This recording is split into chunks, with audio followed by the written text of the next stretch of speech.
Hey YouTube, it's Sin again.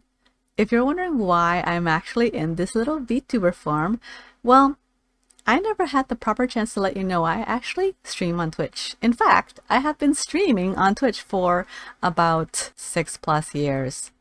And I don't know why I never brought it up. I guess this has to do with my lack of communication, understanding of marketing and social media. I have a second channel, like a second YouTube channel that I created for specifically focusing on gaming and content creation that is outside the realm of fashion design, tarot, and my like get ready with me like heavy talks about life. If you want something that is more lighthearted and fun and not necessarily like always to do shadow work and things addressing, matters of the heart, you just simply want to spend some time with me and see more about, you know, things outside of fashion and tarot in that regard, but more into video gaming, vlogging,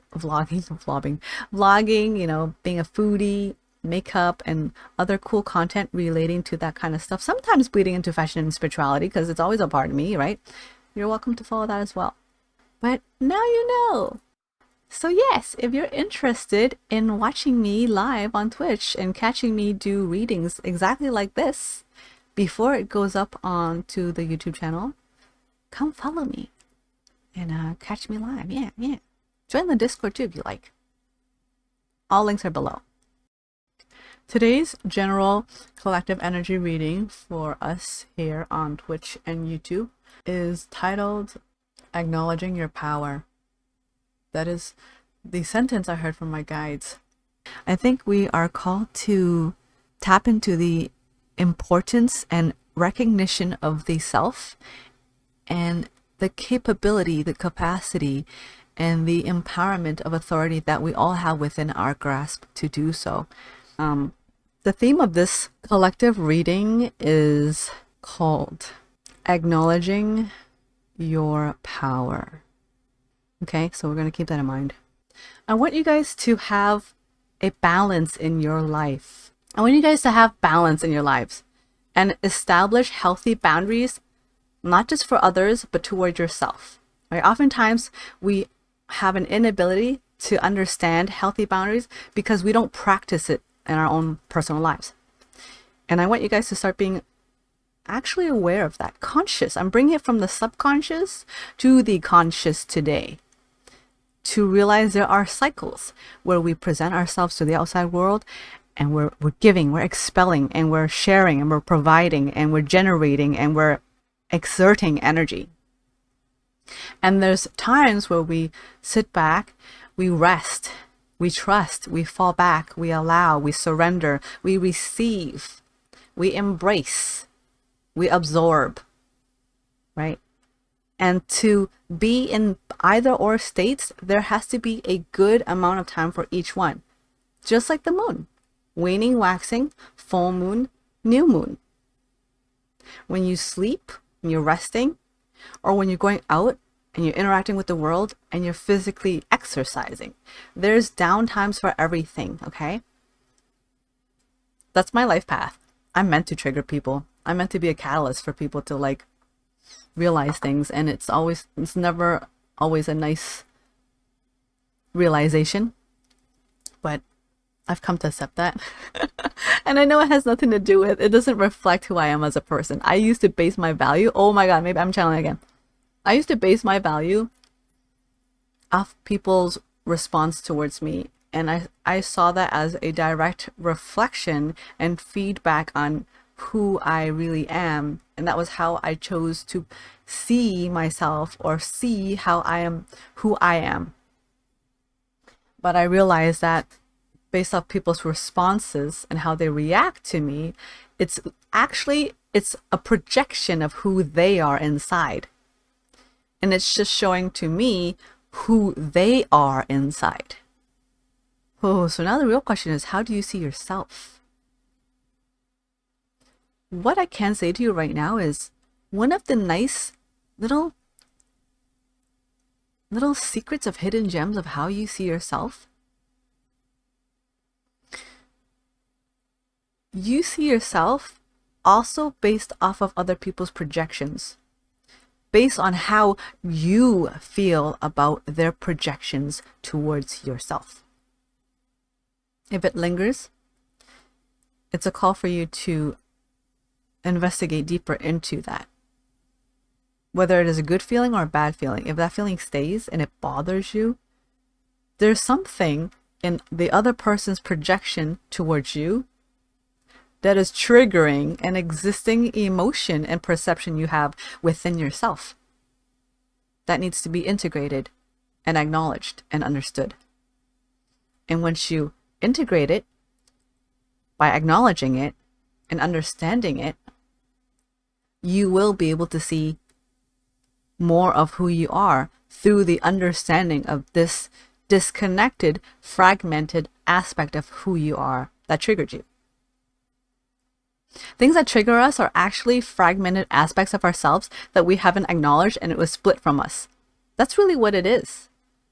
And as long as we avoid integrating those pieces, whether due to being too painful emotionally, physically, mentally, the longer we're actually withholding it from ourselves to be a greater whole of who we are, a greater version of who we are and what that we're capable of becoming. Isn't that amazing? You're like this one big Katamari ball that's rolling down the hills of life. And to each thing you collect along the way are aspects of yourself that you discover and or reintegrate back to who you are. But if you bump into things that you don't like because you think it hurts you, you don't want it to stick to you. You avoid rolling into it. And because you avoid rolling into certain things, there's only certain aspects you will never accept into yourself. You'll never become. And sometimes because of this, we often ask ourselves and wonder why we feel blocked or limited, or we've hit an invisible ceiling or hard wall. Like we're like hard stuck and can't progress or grow or move to a certain aspect, season, level of our life. It's because of that. That's really the answer. Okay, as somebody is watching you, I'm sorry, I'm going to start channeling now. Somebody's watching you as my collective. It varies from person to person, and for some people it might be more than one pair of eyes are watching you.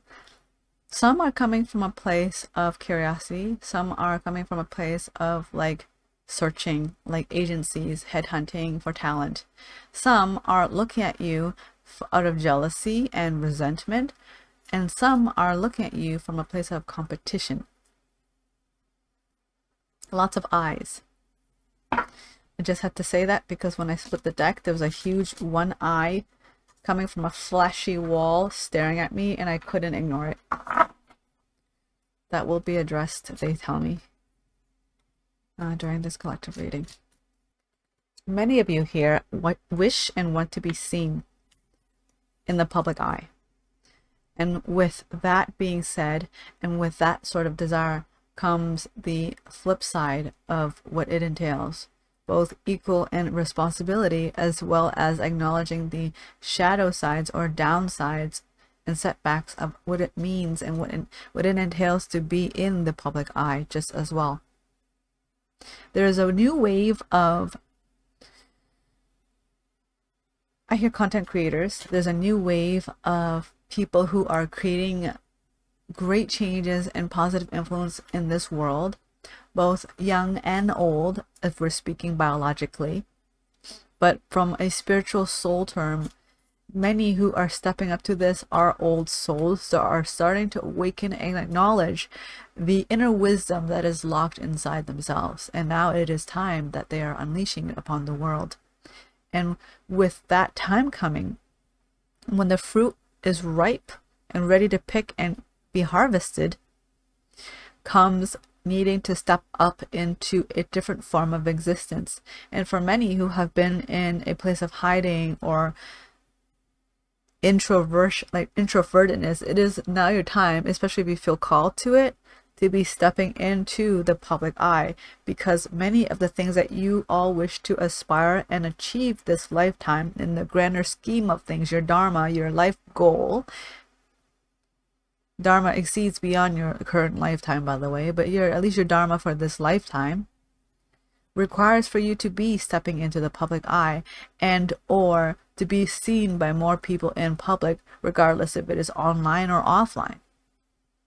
Regardless if it means being in front of a classroom and teaching, or being on a stage presenting a conversation or a thesis, whether it be presenting your research analysis to a very important team who have resources and access to things to help you prevent certain causes, like a discovery of diseases, a solution and a remedy to diseases that will prevent illnesses. Every time I look down, it looks like my character is closing her eyes, but I promise you it's because I'm looking down at the cards. I don't think it registers my eyelids. Okay, finally 2 cards flew out.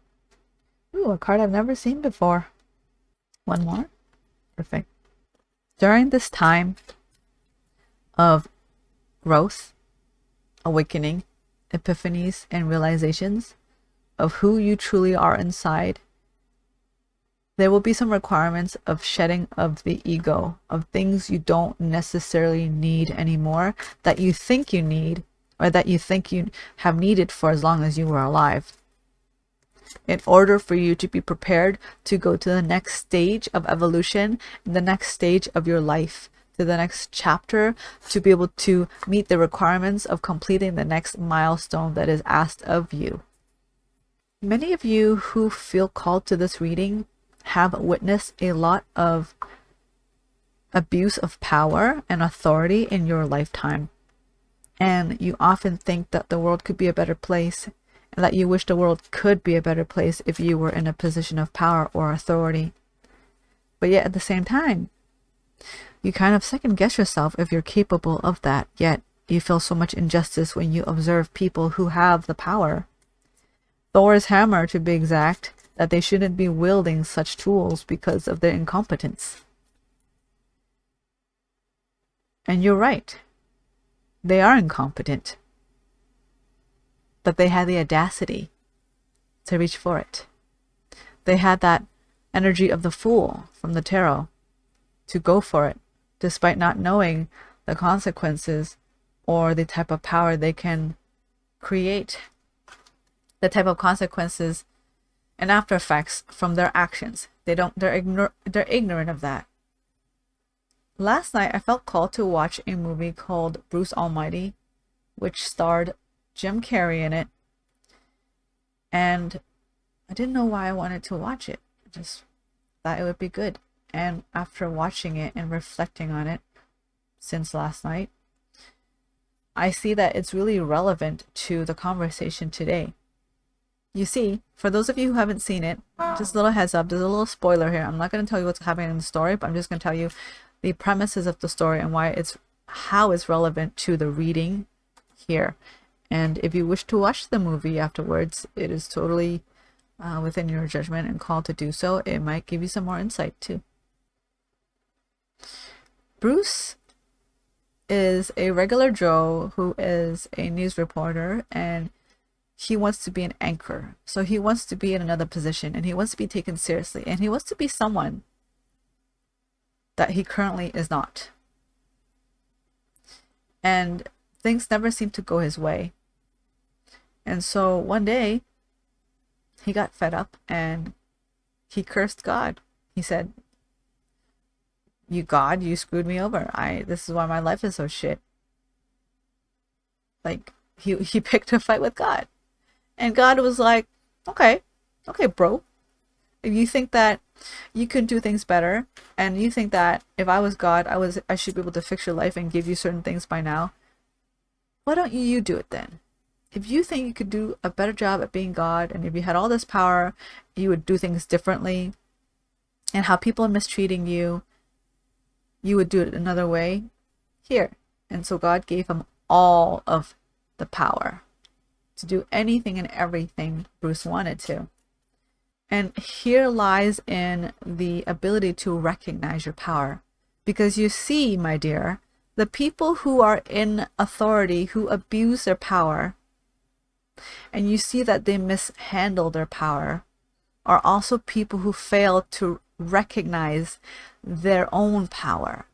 They fail to recognize how much of a consequence they have when they make the choices they do. This excludes people who are fully aware of their power and choose to exert it to make sacrifices, whether it involves lives, materialistic goods, sustenance. We're not talking about those people, okay? That's for another topic. That's on a different spectrum that's not revolving around my tribe, because we don't have energies like that here. The collective we're talking about are people who inadvertently do harm because of their lack of acknowledgement of their power. And my tribe here, you sweet little well-intentioned people, you think you can do better, but you also will be just the same as these people who mishandle their power, as long as you fail to recognize and acknowledge the power that's within you. And that is what we're talking about today. If you want to do better and you wish to do better and be better than those before you and those ahead of you who are in a place of authority and that you truly believe are abusing it and mishandling it, you must first acknowledge the importance of the power that already exists within you. Ooh, this is deep. It's hitting me and it's making me emotional. Okay. I'm going to pull out a card that I never pull out, and I rarely ever pull out for our collective readings. It is my visionary I Ching cards. I feel like today is the day to be heavy lifting spiritually. I got some things for you guys to chew on. I split the deck again and I see the eye. There's an eye looking at me again, and this time it's an eye called affluence. Just something to note. I'm going to pull 2 cards from the I Ching. So where you are now and then where you will be. So we got 43. Okay, I know I mentioned about not point out cards, but I wanted to at least point out the I Ching ones for reference. But it's not going to be the main focus. We got 43, determination, lake above, sky below. And then the second card, which is the after, so before and after. Like before as in your current energies right now, and then afterward as in like if you follow through this guidance, your energies will be like this. Oh, that's interesting. The second card is 34. Instead of 43, it's 34. It's flipped. So 43, determination. That's before. And then after is 34, great vigor. Thunder above, sky below. Very interesting. Very interesting. Very yin-yang. 43, determination. Let's read that. Some resolution is pointing to a breakthrough, but decisive action will be necessary. If you diligently hold your ground, warding off negative tendencies or bad influences, goodness will indeed prevail. That is so crazy. Last night at work, a metal band called Prevail literally performed, and I love their music. So it's interesting how that word has been circulating around me and for me to share with you all. Prevail. The persistence of negativity is a factor in human affairs. Just when you think an undesirable element has been uprooted, it or another will pop up again, sprouting through some crack in the pavement of decent society. And these elements need not take extravagant forms, such as those exhibited in violent conflict. Garden variety lies and deceit are more common and persistent, but should also be rooted out diligently. Be resolute against the forces of negativity, whether in your social or professional life, or in your own soul. Ooh, that hit good. But certain rules must be followed for your efforts to succeed. The first rule: do not compromise with corruption. Misdeeds and shameful actions must be identified for what they are and quickly discredited. The second: you cannot successfully resist or defeat negativity on its own terms. Positive alternatives, which lead away from the nature of the problem, are more appropriate than trying to counter corruption with raw power.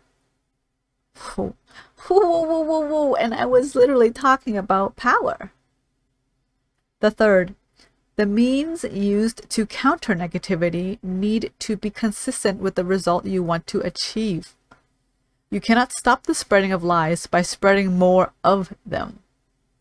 By adding to the positive elements in a situation, you automatically diminish the bad. This is the only way to tip the scales and effectively neutralize negativity over time. The reminder here is for you to maintain a consistent level of self-awareness while sharing your advantages and virtue with others. I gotta express how important that last sentence is. The reminder here is for you to maintain a consistent level of self-awareness while sharing your advantages and virtue with others. Okay, so the hexagram, there are 6 lines, and I'm going to reach each line, okay? First line, which is at the bottom, it's a straight line. It's not a broken line. The only line that's broken is the very top line. So we're starting from the bottom. To press forward when you are not equal to the task would be to invite mistakes and misfortune. Gauge your strength carefully before undertaking a new initiative, and venture only as far as you know you can go with a certainty of success. To plunge ahead blindly at the beginning is not skillful. Oh my god, that's literally what I was talking about when it comes to like wanting power and wanting authority to do better and thinking you can do better when in fact you haven't even begun to understand or taken the steps to have a consistent level of self-awareness to know when you are not using your power and authority to the best of its potential because you don't even recognize the power within you, the existing power within you. To plunge ahead blindly at the beginning is not skillful, for this is a time when an unexpected setback could produce the most disastrous results. Beware of self-confidence that is not well grounded. Line 2. To succeed, let your determination include sensitivity, readiness, and caution. Expect the unexpected. Move through life with the calm alertness of someone driving through a winding mountain pass at night, watchful for movements around each new bend in the road. Oh, I said river. It must be that Pocahontas song again. River bend? What's around the river bend? Be optimistic but careful. A strong character will triumph in the end. Line 3. This line points to someone caught in an ambiguous situation where existing relationships interfere with a struggle against negative forces. In such a situation, you may have to use authority to turn things around. As others, you may have to use authority to turn things around, as others may be questioning your motives. It's like saying, like, for those of you in the collective who are finding themselves caught in an ambiguous situation where the existing relationships that you have are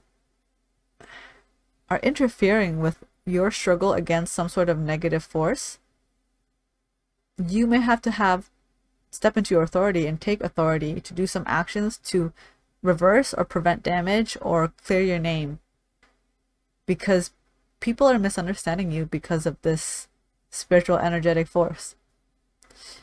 Though your reputation could be muddied, it is temporary. By keeping your motivation pure, even in association with disruptive influences will leave you free of blame in the end. Yep, like your colleagues who defend for you and speak up for you and advocate for you. Line 4. A restless person with an obstinate attitude meets with misfortune. What's an obstinate? What's obstinate? Stubbornly refusing to change one's opinion or chosen course of action despite attempts to persuade one to do so. Stubbornly adhering to an opinion, purpose, or course in spite of reason, arguments, or persuasion. A restless person with an obstinate attitude meets with misfortune. Failure to heed good advice when confronting antagonistic forces is bound to lead to failure. So listen, and listen good, and listen wisely. If people are heeding you warnings and offering you suggestions and advice to show that you may not be seeing the fuller picture, please take the time to listen. Line 5. Uprooting corruption in high places is difficult and can only be accomplished by a steady and determined effort. Just as weeds spring back to life after they have been chopped down, corruption tends to re-emerge even after initial efforts seem to have worked. Only perseverance can succeed against deeply rooted negative forces. Line 6 at the top. Someone seems to have overcome adversity and is ready to begin anew. But beware, the seed of negativity is not dead, and a lax attitude would allow destructive forces to reassert themselves. Thoroughness is required when preparing new soil so that the remnant seeds of past problems cannot sprout up again. When starting a new project after solving a problem, take care to see that destructive tendencies are overcome or balanced out at the beginning. You must uproot your tendencies, your shadows, your not yet integrated aspects of your fragmented self if you wish to understand what it means to be in your power and authority. You can only obtain power and authority over others and collectives and movements and governments and bodies when you first learn to take authority and be in power and control of yourself. You can't acknowledge other people, and you cannot acknowledge fully how to empower those who are disempowered when you don't know how to recognize different forms of disempowerment, because you haven't discovered or taken the time to acknowledge and discover the different forms of disempowerment that exists within you. Okay. So we're going to move on to I Ching 34. I feel like I channeled a whole bunch of message and then they want me to reinforce the messages by regurgitating about it again in another form, in a poetic form, through the I Ching. So that's very interesting. Okay, so 34 is after. What will happen if you take heed of the advice, okay? Congratulations! There is strength and vigor in this situation, like that of a ram that knocks down a fence to free himself from capacity. Oh my god, there's no way. I had no way this card would be a positive outcome. And at the same time, I had no way, like, I just felt like it was supposed to be an outcome if you follow it. Oh my god, this is crazy. Even I blow my own mind. Okay. Okay. This points to a time when a strong force comes into its own and asserts its power. No fucking way. This is cool. Okay. Let me here having fun. Okay. When a leader comes into a position of power, their personal strength has usually already peaked. Though great stamina was required in climbing to the top of the mountain, once at the summit, the support of others is needed to maintain position. Therefore, a shift in attitude becomes necessary to persevere in what is right and just. Let your strength be tempered by wisdom. To maintain power, the strong leader learns to share it with others. For only then will their position be secure. A strong leader will not only be the possessor of power, but a source of it. Oh, that hit me in the meow. I felt that. That felt amazing. That felt beautiful. I'm going to read the last sentence again. A strong leader will not only be the possessor of power, but a source of it. That is the higher power. That is how you step into your higher power and authority in a way where you do not exploit and misuse your strength. You're not using it to destroy, to create destruction and harm. You don't even become possessor of power. Those who are using their power in a way that brings harm and like destruction, they don't have power. They just possess it. They simply possess power. They don't have it. They are not the source of it. So if you want to know and have true power, you need to understand how to become a source of power, not simply just to possess it. Possessing something is from a place of ego and a place of lack or desire of needing to have fulfillment.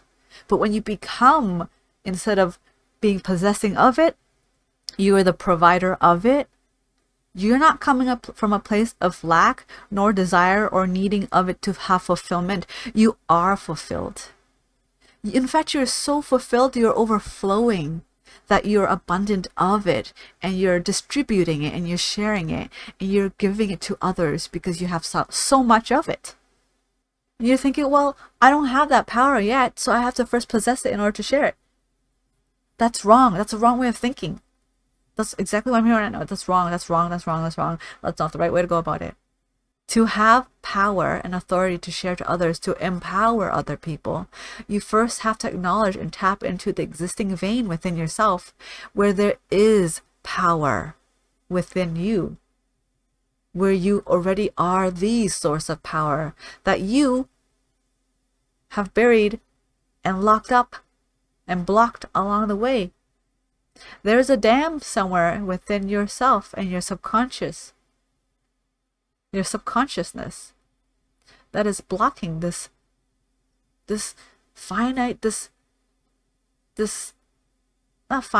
infinite source of power that's already in you, connected to source from a higher place of love, higher consciousness, higher power, higher thinking, evolved thinking, progressive thinking, expansive thinking, from a non-egoic, materialistic, possessive, need for external validation sort of way.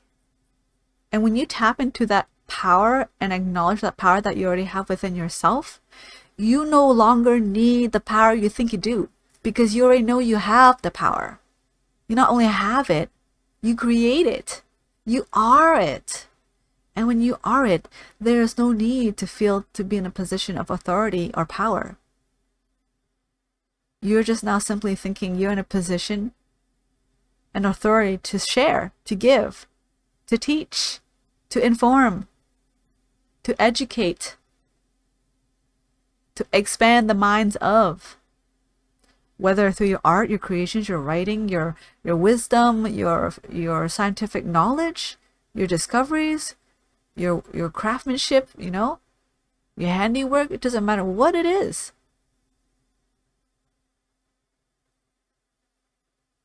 Don't underestimate the butterfly effect of a small ripple, eventually leading into a huge ass tsunami. Do not underestimate that. Many people are very short-sighted. They want results and they want it fast. But why they think that way is because they're often the byproduct of how the societal matrix has been formed. We're taught to be thinking and doing things fast, because we're placed in a time-restricted, scheduled lifestyle where we have time scarcity, okay? We're poor with time. We're poor with money and we're poor with time. And that trains us to need to have everything now and fast. But the crazy part is, true wisdom, true happiness, true peace and contentment exists beyond the boundaries of time and condition and needing things to be here and now. It doesn't operate from the egoic time. It operates from a divine time. And that divine time can only happen when you trust and surrender. Otherwise, you're creating your own timeline. You're technically sealing in your own fate. If you wonder why things never fall into your place, it's because you're the one that's not allowing for the grace of a higher power within yourself to come through, for the divine timing to take place, because you're trying to control your current reality from an egoic state. You have free will. Everything has free will.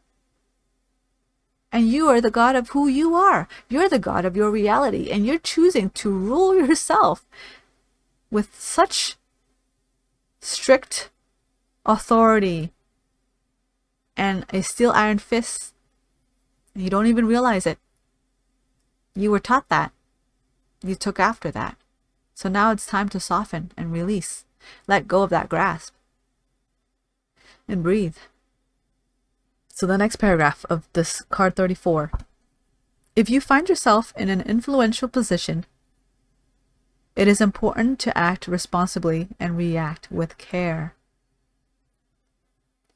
Be discerning, right? So they technically be discerning, be aware, and be careful with your power. Power must not be allowed to degenerate into raw force that rides roughshod over everything in its path. A strong sense of responsibility for the collective good is the key to the successful exercise of power. By following what we intuitively know to be for the greater good, we avoid reckless abuses, which in the end only undermine the source of our strength. Arrogance contains the seed of its own undoing. Damn, this is hitting some bars. I'm going to read that last paragraph again, okay? Power must not be allowed to degenerate into raw force that rides roughshod over everything in its path. A strong sense of responsibility for the collective good is the key to the successful exercise of power. By following what we intuitively know to be for the greater good, we avoid reckless abuses, which in the end only undermine the source of our strength. I'm going to read that sentence over. By following what we intuitively know to be for the greater good, we avoid reckless abuses, which in the end only undermine the source of our strength. It's true. It's very true. If you don't think from a place of setting the intention that everything you do is for the greater good of the collective, you don't think about that, you only think about yourself and what you can benefit from solely, you're actually undermining the source of your own strength and the source of your power, because you're acting as if you don't have enough. How can you be enough when you constantly act and believe you aren't enough? You can't. You can't. You can't be both generous and penny pinching at the same time. Like, especially when it comes to energy. You can't be generous and a prude at the same time. You know, you can't exist in a paradoxical state. It just isn't possible in our physical vessel anyway, in this lifetime. And if you do, you're technically kind of seen as crazy or bipolar or whatever it is. You're split. There'll be two identities within you existing simultaneously, and I don't think that's really desirable now, is it? So if you ever catch yourself not wanting to use your ability and power for the greater good, and you think you have to put yourself ahead first, if not at all times, almost always, that is an exact indicator that you're coming from a lack-based mindset, whether it be emotionally, mentally, physically, or spiritually. You think, key, you're in your mind, you're in your ego. You think you don't have enough power and authority. You think it's going to run out. You think it's going to eventually go away. So you're acting as if it's like possibly the last time you'll ever get the chance to do something for yourself. So you only ever do it for yourself. Not realizing that by doing that, you have already undermined the source of your own strength and power. And because of that, you won't be the source of your strength and power. You won't become strength and power. It won't be flowing from you because you'll become a possessor of it. And when you possess your power, you're possessing it from a place of ego. And therefore, the power will never truly exist within you from a higher state, because you're the one forcing it into a lower state of consciousness. You're trying to withhold higher power from your lower egoic state of place of fear, guilt, and shame. A very simple example is How do you have love? How do you hold love and keep love that's coming from a higher place of unconditional love, affection, and support? How do you hold on to that love and keep it if you're constantly approaching that love from an egoic, possessive, jealous, obsessive state? You're going to corrupt that love, and you're going to turn that love into a place of, instead of having and being and sharing, you're going to turn that love into a one of possession and control and dictatorship and manipulation. That's not love anymore. You've changed it. Same thing as this power. The power that you're striving to have is not the power you think you want. Hoo-hoo! That is a big discernment that we have to talk about right now. The power you think you want is not the power that you're looking at, okay? Whatever you think other people have, the authority, the influence, the power that they have, trust me, hon, it's not the power you think it is. And it's not the power you want. Not at all. Especially if you're observing from the ones who you believe are in power and authority, and that you believe that they're mishandling it and misusing it. And you wish that if you could be in their position, that you would do things differently. You don't want their position. Trust me. I'm hearing that. Trust me. You don't want that position. You don't want to be in their shoes. In fact, you don't even want to be them. Once you understand your power and you can recognize the power in others, all of these people who are mishandling the powers, you want nothing to do with them. You'll be equally as influential, as powerful, but you will not be wielding it and having a relationship with it and perceiving power the way they are doing it. And you will not be exhibiting and exerting your power the way you've been observing those people who have been mishandling the power the way they have been doing it or always have been doing it. And the power you've always seen is not the power that we're talking about today. That's another little nice secret there. Please make sure to be drinking water as I'm channeling and you're listening to my messages so you can cleanse yourself too with me. And hydrate yourself. Okay. Let's continue. Oh yeah, we were talking about not wanting what you think you want. In this world, there are not a lot of existing examples that have been shown before us, to us, of how things that are done the right way or the higher way or the greater good of all way is easily found. And it's not commonly exercised in our society, and because of that, we end up becoming failures of understanding how to identify it, yet let alone take after the examples of adopting it into who we are and integrating it into our collective consciousness of knowing what doing good for the greater whole looks like in a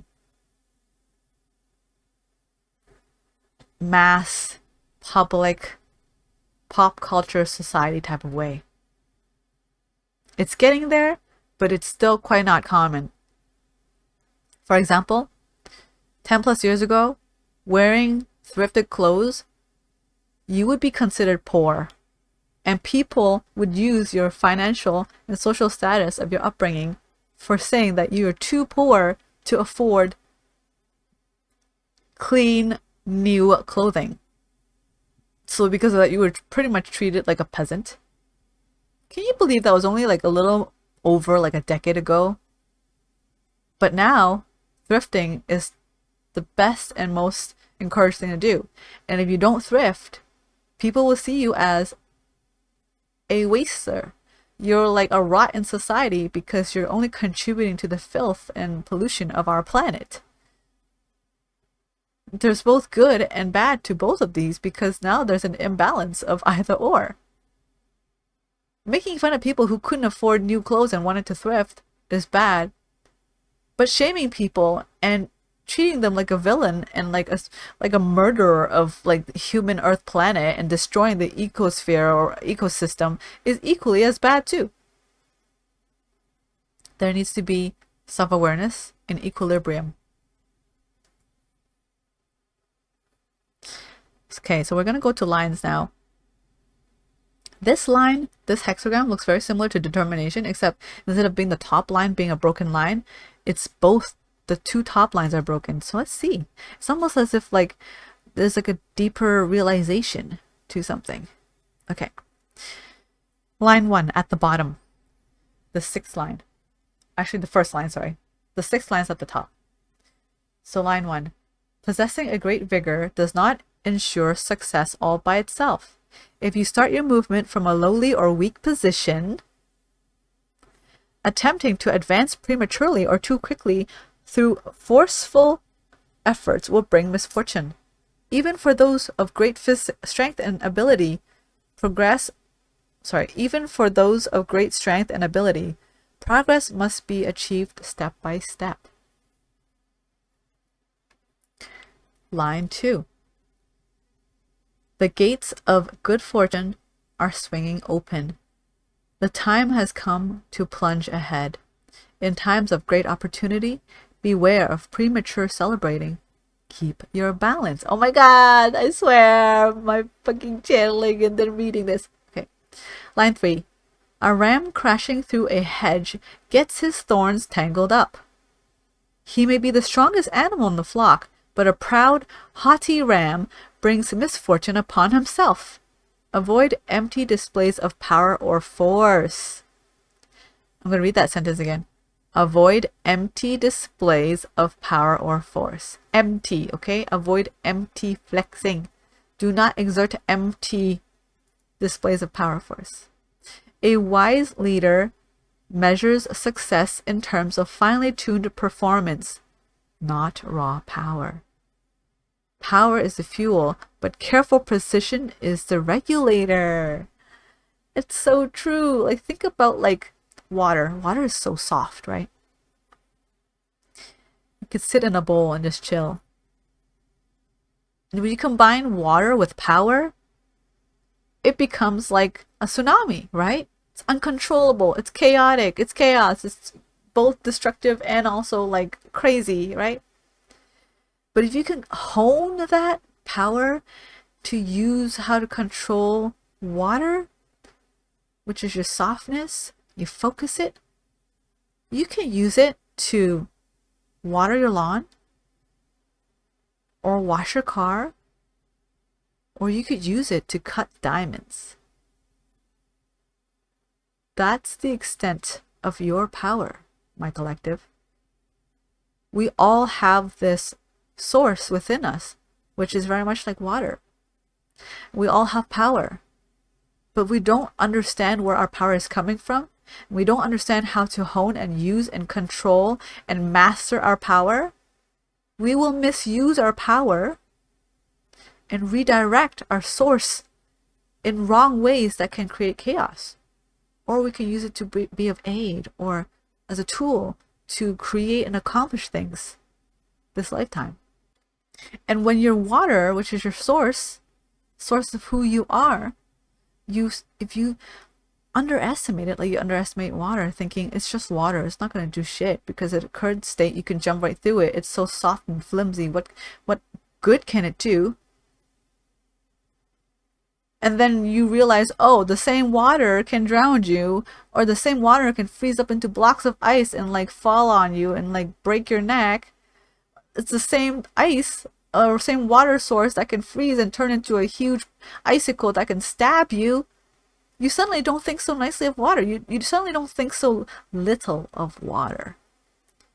And that's exactly your behavior of how you're thinking about your own source of power. That's how your relationship with your power and your inability to recognize how potent and full of capacity and potential and capability it has, that's what you're doing right now. You're viewing your source and your power like an ignorant child who thinks it's just a pond of water. It's just water. Not realizing the full capacity of what water can be or do for you. Line 4. The determination of a strong force brings success. Like the axle of a large wagon, a powerful person's strength is often hidden. And this is as it should be. The lesser the show, the greater the power. That's deep. When people need to show empty acts of power, it no longer becomes power. It transmutes and it transforms into a place of ego. It becomes ego, egoic power, exerting power to let other people know that this source of power exists. Why? Because there's a need for validation. Because why? Deep down inside, that person that's exerting empty flex of power truly feels disempowered and weak deep down inside. When you know you're something, or when you just know something to be true or factual, you don't consciously constantly think about it and tell other people about it. It's just a part of you. It's just a part of your truth, right? You're like, oh yeah, well duh, we all breathe. I don't need to talk about that because it's true. I just know it. It's just is, right? So you don't talk about how great you're breathing compared to other people's breathing. Nobody has this weird hierarchy and egoic competition about who breathes better, because it just is. It's just fact. We all breathe. We just breathe in different ways, but regardless, we're all breathing. That's just the truth. Nobody questions it. When your ability to acknowledge your power that's within yourself to that level, you don't even think to flex it. You just are it. You don't need to constantly remind people of who you are and who you are not, because you just are. You are just. You don't go around to tell people, hey look, I'm Asian, hey look, I'm white, hey look, I'm black, hey look, I'm brown. Just so you know, in case you didn't realize, I'm Asian. In case you didn't realize, I'm white. Like, you don't go around like reiterating to people your ethnicity, do you? They can see it. And if they don't, that's fine. It doesn't change the fact that you are it. It has to be to that level where you, knowing you are in power, where you don't question it. You don't need to show it to other people because you don't need to show it to yourself. The reason why we need to show anything to other people is because we need to prove it to ourselves.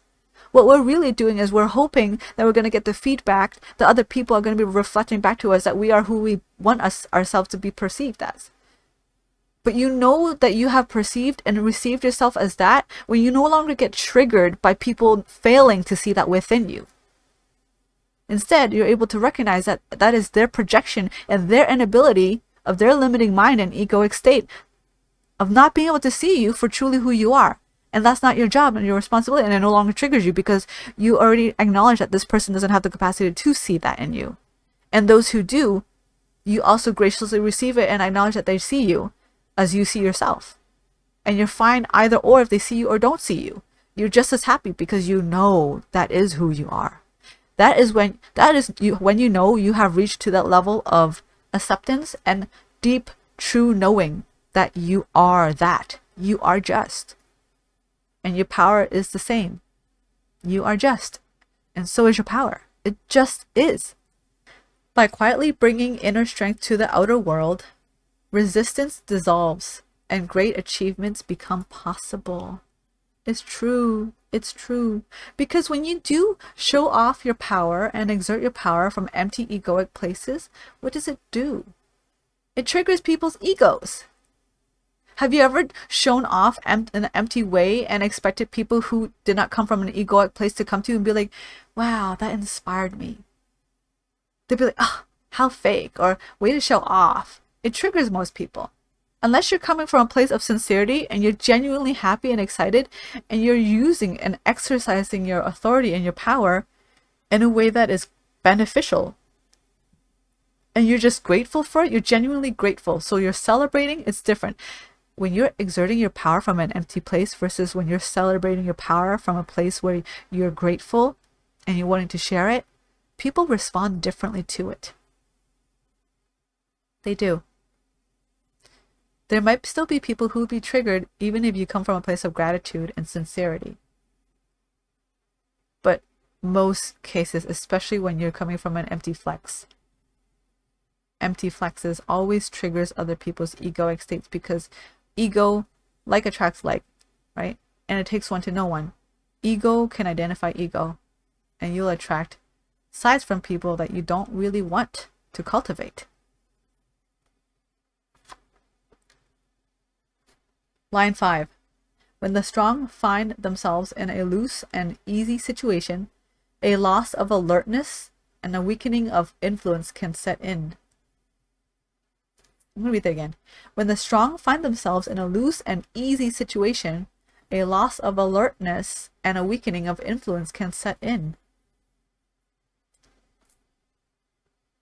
If external resistance is absent at work or in your situation, relax and enjoy things for the time being, but avoid becoming complacent.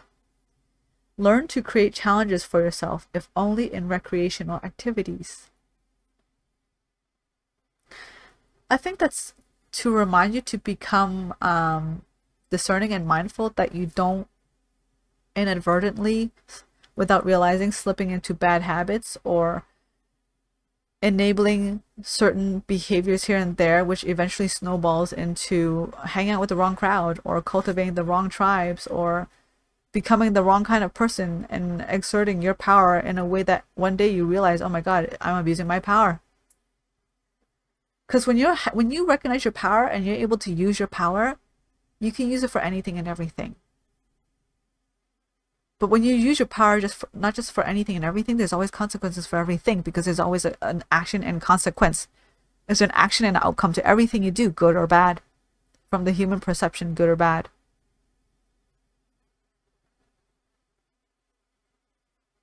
So you have to be mindful when you do something. There's always an action and a consequence, and to think twice about whether or not the consequence is something you really want for others around you and yourself.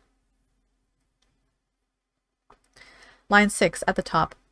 Use of excessive force generates strong opposition, leading to deadlocks that make it impossible to advance or retreat.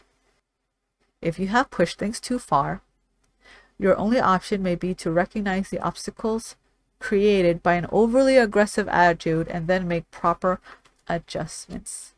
Yeah, like when you catch your ego. That was very beautiful. I'm going to move these I Ching cards back to the side. And we're going to take a look to see if there's any remaining messages for the Angel Oracle cards I pulled out. So the 4 Oracle cards from the Angelarium that fell out is Jeruva, Left Hand, Judgment; Simikel, Angel of Vengeance; and Hasmed, Angel of Annihilation; and Keter, the Crown, Spirituality. So this right away I'm getting, it's like a direct call of addressing your attention to the shadow aspect of power. You have to, the only way you can not misuse your power is when you are able to face yourself and get real with yourself and acknowledge the shadows within yourself of why you want power in the first place. See, there's a difference. Here's a difference, collective of mine. One half of you want power. The other half of you only want power because you know that it's necessary to accomplish what needs to be accomplished. So in that sense, for the second half of you, you don't really want power. You just realize you need to have it. You just need to integrate it into who you are in order to accomplish certain things. But for regardless of either or piles, of either or splits of the collective, either or, there is still a call for you to become aware of your deeper hidden desires for why you want power and or why you believe power is required and necessary to integrate into your being for you to be able to accomplish what you believe you should accomplish in this lifetime. You need to question your motives. That's what I'm hearing. You have to become your own judge and bring yourself to Judgment Day and bring everything to light. No matter how embarrassing, shameful, or awkward, triggering it is, you have to write it out. Write it in a diary. All the deeper hidden desires of why you might want power. Maybe you never had the recognition of love and acknowledgement from the people who brought you up. And you always wanted to be acknowledged and seen for who you truly are. And you feel if you had this power, you finally could feel accepted and loved, and that's all you really want. That could be one example of many reasons of the deeper hidden desires of your shadow reasons of why you think you want power, or why you think you need to have it in order to do and accomplish said things in your lifetime. So take the time to reflect at what other reasons you could possibly be having deep down inside that you can't even talk with other people about, let alone even talk about it with yourself. You can't even say it out loud. That's going to take some time. It's going to take you a few weeks. I have asked my guides and my spirit council to watch over you guys and to hold space energetically and spiritually to allow you to breathe and reflect on what it is that you need to integrate and let go of during this period of time. So I hope that will be well used by you all, well utilized. Okay, I'm going to read these cards individually, okay? Jeruva, left-hand judgment. I also wanted to mention, a lot of the examples I have given right now are mostly addressing the egoic, physical, material world about things and deeper shadow reasons of why you might want power. But I also want to mention that on the higher spiritual realm, in a shadow spiritually egoic way, there are aspects for some of you in the collective that need to address your shadow spiritual side of why you might want power. Your darker spiritual reasons. Your spiritual ego might need to be addressed here. No, not might. It has to be addressed here. Just as misusing, mishandling, and exercising wrong power in the physical world and causing harm to those around you in a physical way, in a societal way, and in a materialistic way, so can too on the spiritual level when you are operating from an egoic, darker spiritual perspective, you will also cause spiritual harm not only to others around you and your collective and society as a whole, but spiritual damage to yourself. What I mean by that in terms of spiritual damage to yourself, I'm addressing directly your mental health, like your mental well-being, your heart state, your feeling state, your mindset, your perception on reality, your overall foundation of your emotional well-being, and your perspective and the values you uphold, the values, the intrinsic value, and the moral compass you have in life, that can be greatly affected. That is what I'm addressing when I'm talking about your spiritual aspect. When you're not reflecting on that and checking on where your emotional mental state is, where your philosophy is, where your priorities and your values and your mindset, where they are, and why you could be wanting power or to be in a position of power, and you don't address that, once you start understanding power and quote unquote obtaining power and learning to become power, if you don't address these spiritual aspects of yourself, the unseen sides of who you are, those unseen parts of you will become corrupted, just as you will corrupt others around you in that way. Javera assesses what is just, helping us overcome our adversaries both without and within. Hers is the power to cleave apart a unified whole and leave its component pieces. It is a trait that commands as much fear as respect, because with it comes an inherent violence. She does this without enmity. It is an act that must be committed to create balance. The red orb exists as a boundary, closed to the unworthy. Javera's position at the center of its pillar defines that pillar's trait of severity. Her push against Chesed, on the opposite side of the tree, is met with equal opposite resistance. Without both of them in equal measure, we have no means of maintaining healthy relationships. We must have judgment to discern what is healthy for us, so that we can bring it into our lives and embrace it. Found in law, bravery, and punishment. Semikiel, angel of vengeance. Let's read that. Yeah, another shadow reason of why you could be wanting power is because you want revenge. Is that really, really, truly the right reason to have power?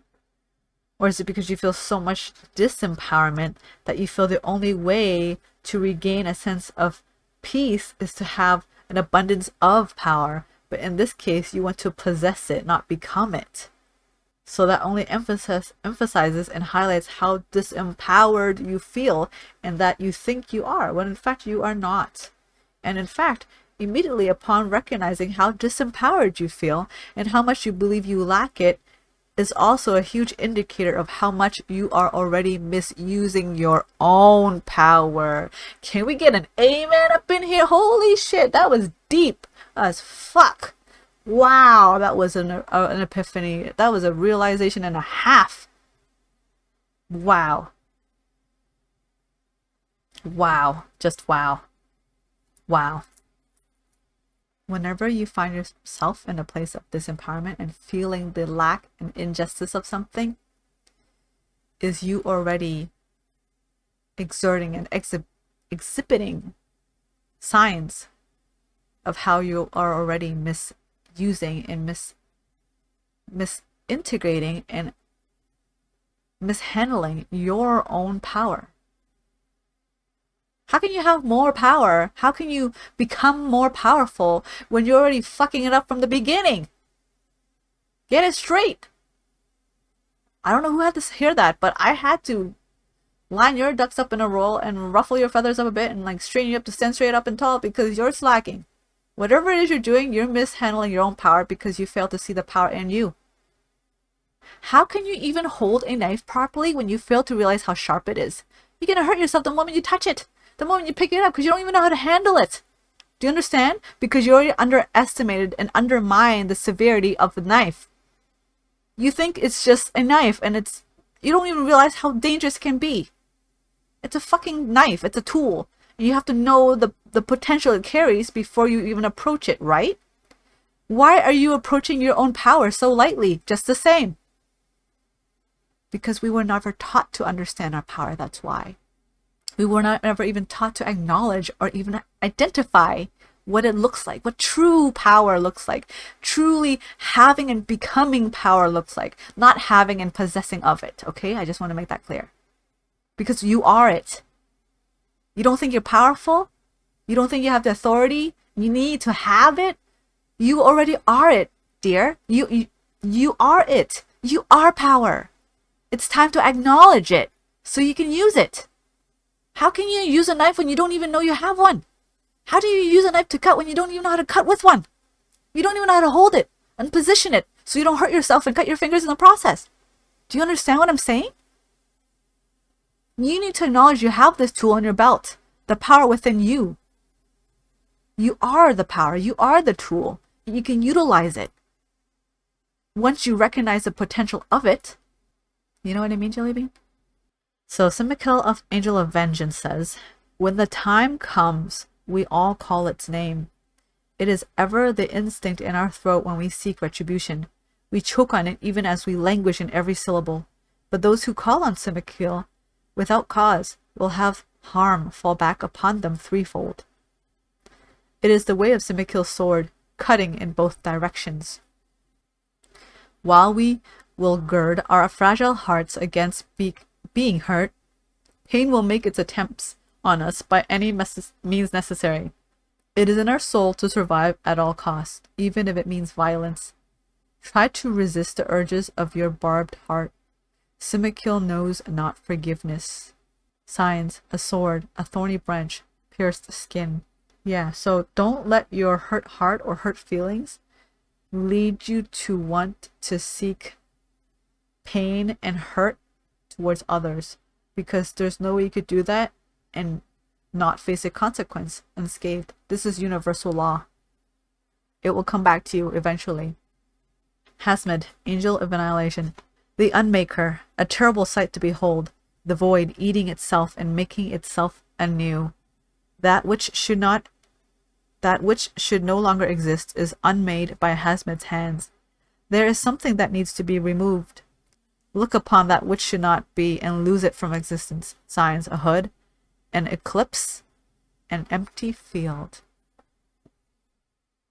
Last one, Keter, the crown, spirituality. The first emanation,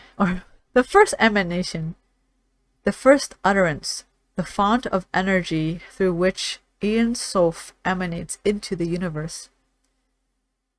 The crown sits above the head and embodies that which is beyond our comprehension.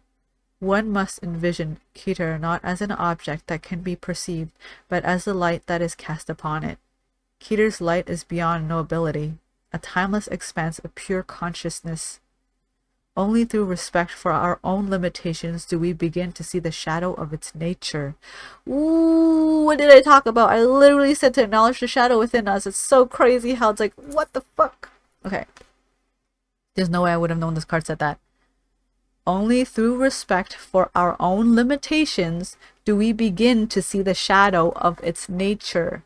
The shadow of our own limitations. We have to acknowledge that we always will have limitations as long as we're in this physical vessel.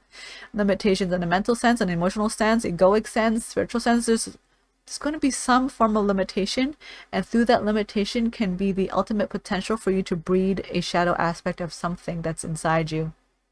And that is what you need to look at.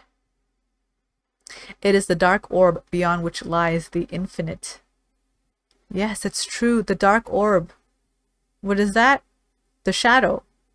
If you can look into this dark orb of your shadow, which seems infinite, it's actually the gateway for you to discover, rediscover, and unveil the infinite potential within you, waiting to reintegrate back to who you are, the fragmented aspects of yourself. Through this limited reality, you can integrate it and become a whole higher version of you. As long as you're able and you're willing to peer into this black orb and the abyss of the portal of your shadows and acknowledge them and bring them into the light to reintegrate them and address them and see them. As the highest point on the tree, all continuums cascade downward from it. Keter stands in contrast to Malkuth, who rests at the very bottom of the tree. The span that lies between them measures the complete distance from the most spiritual to the most physical aspects of our existence. Journeying downward from this point, all other emanations become increasingly close to our present experience, found in spiritual epiphany, faith, and humility. That concludes our collective channel messages for today. Thank you to my spirit councils and my spirit guides for this message, and thank you to my tribe, both on Twitch and YouTube, for being here and listening tonight. I hope to see you all soon in the next reading. Yay!